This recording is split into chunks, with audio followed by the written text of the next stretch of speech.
on with The Mandalorian, we arrive at chapter 15, The Believer. This episode is really good for a number of reasons, which I'll get to later, but the main reason for everything happening in the order that it is because you need to get Grogu back. It didn't really have any need for this episode to be there.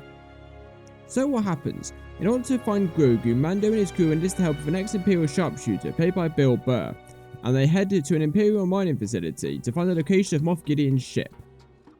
Now, as you can see from my description of the episode story-wise, there isn't really much going on for it. However, it's everything else in this episode which makes it so good. Seeing Bill Burr again was a surprise but a welcome one. I love seeing him as a comedian, and as an actor he's just as good if not better. He plays a serious role well, but he makes small little comments and actions throughout this episode just to get a little giggle, and it's really enjoyable to watch. They also find him as a prisoner on a world controlled by the New Republic, excavating old Imperial ships. Now I see this as a little callback to Fallen Order with Calla and Prof on Bracca, excavating old Republic ships, but it makes me think, are the New Republic much better than the Empire, as they're behaving in the same way and letting people who they don't really like do the dirty work for them? We also see in this episode that Boba Fett has restored his armor by repainting it. When I saw the last episode, I watched it wondering if Boba's armor was ever going to stay dented and tatty, because it didn't look much like his armor. However, in this episode it was fully restored to its former colours. The only thing I did notice is the colours look a little bit matte and didn't have much details on them, which sort of made the colours look a little bit boring. But considering he hasn't really been or gone anywhere since painting it to get any scratches on it, I can let that go. I also love seeing Mando in Stormtrooper armor in this episode. It shows that he's slowly moving away from his Mandalorian beliefs.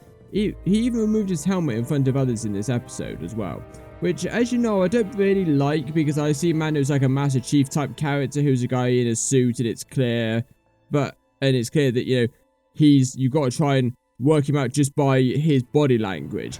But it's clear at this point that that's out of the question, and you know what, I just accept it. However, I do like that he's moving away from his core beliefs and is willing to adapt for the sake of the mission at hand, and it shows how much Grogu must mean to him if he's willing to go against everything he's believed his entire life just to rescue this child. We also see that Mando sends Gideon a message at the end of the episode, which is a mirror image to what Gideon says to Mando near the end of the last season, and now he's starting to look worried, and I'm really interested to see what happens to him and everybody at the end or during the next episode.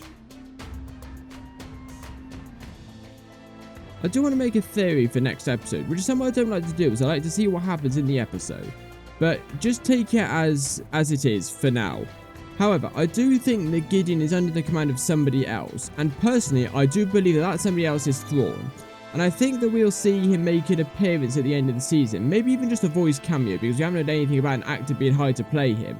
Maybe we won't, we shall see, but I'll be interested to find out.